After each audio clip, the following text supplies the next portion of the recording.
let's have a conversation about your category structure.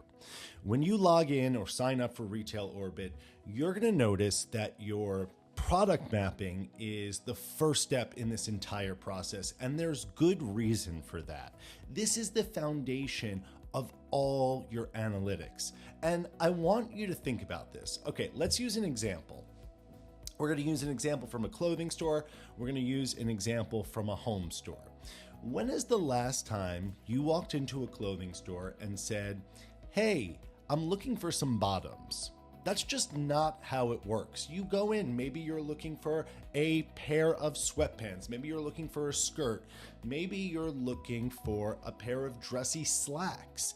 These are all very different categories of business that behave very differently. Same thing, think about walking into a home store. You don't walk in and say, "I'm looking for kitchen," right? You're looking for a toaster. You're looking for spatulas.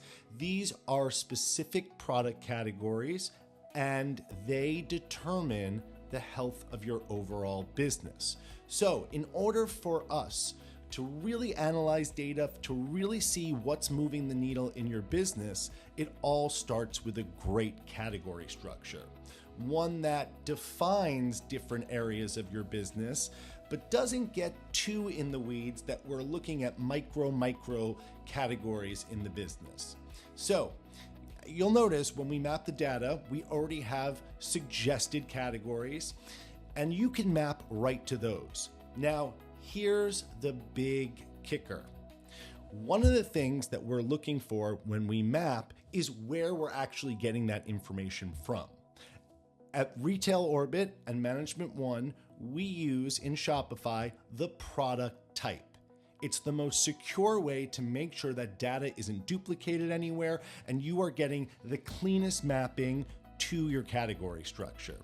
So product type is where we will store that category information.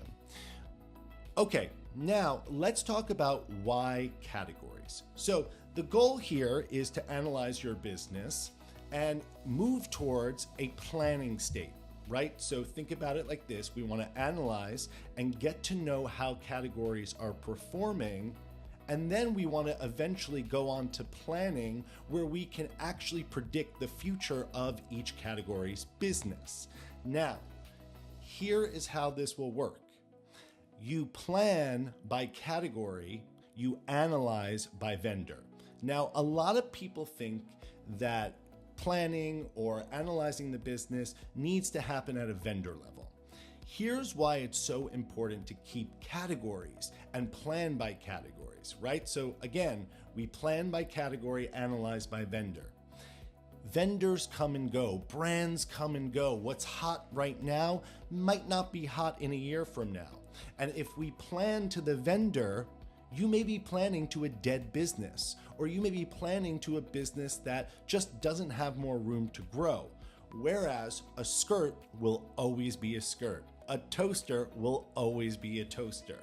Brands within those categories might change, but in order to really see how you can maximize sales, take risks, jump on opportunities, and see where maybe you're challenged, we have to do that at a category level. And then, of course, we're going to blend that vendor data into it in order to give you a full picture of your business. So I hope that you can really take some time to map your data. Let's get it right from the start so you can analyze your business, understand where there's opportunity, understand where there's challenges, and understand where you can grow. It all starts with product mapping on Retail Orbit.